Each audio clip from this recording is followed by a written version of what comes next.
देवेंद्र कोटे यांच्या भाषणामुळे सोलापुरातील लोकसभा निवडणुकीसाठी भाजपची यशस्वीरित्या प्रचारामध्ये आगेकूच।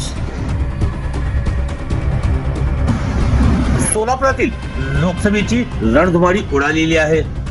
अशातच काँग्रेस आणि भाजपकडून प्रचारात मुसंडी मारण्यासाठी घोडदौड सुरू आहे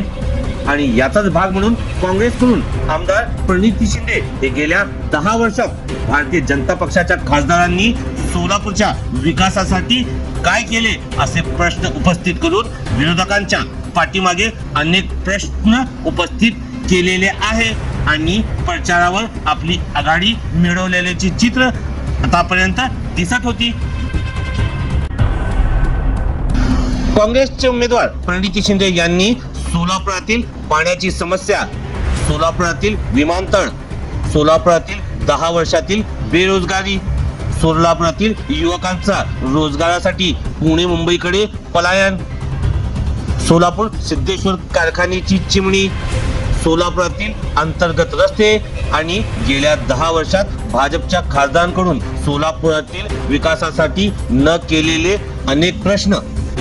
असे सर्व प्रश्न उपस्थित करून भारतीय जनता पक्षावर प्रचारामध्ये आघाडी मिळवत होते आणि या सर्व गोष्टींना सोलापुरातील मतदारांमध्ये आपले वर्चस्व गाजवण्याचे प्रयत्न काँग्रेसकडून होत होते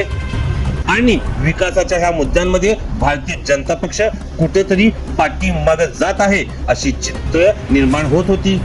पण दिनांक 1 मे रोजी उत्तर प्रदेशचे मुख्यमंत्री योगी आदित्यनाथ यांच्या सोलापूर दौऱ्यादरम्यान नुकताच भाजपमध्ये प्रवेश केलेले देवेंद्र कोटे यांचा हिंदू मुस्लिम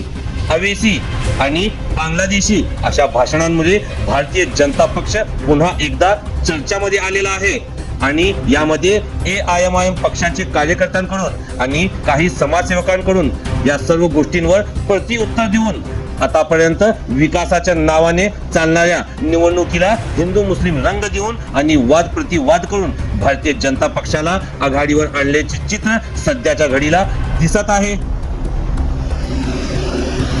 पण ह्या सर्व गोष्टींमध्ये सोलापुरातील मतदाता कितपर्यंत या गोष्टींना वाव देईल याचा उत्तर आपल्याला 4 जूनलाच कळेल। पण सध्याच्या घडीला या वादविवादामध्ये आतापर्यंत विकासाच्या नावाने चालणाऱ्या या निवडणुकीला भारतीय जनता पक्षांनी धर्मद्वेषी राजकारणावर आणून वर्चस्व मिळवल्याचे चित्र सध्याच्या घडीला तर दिसत आहे।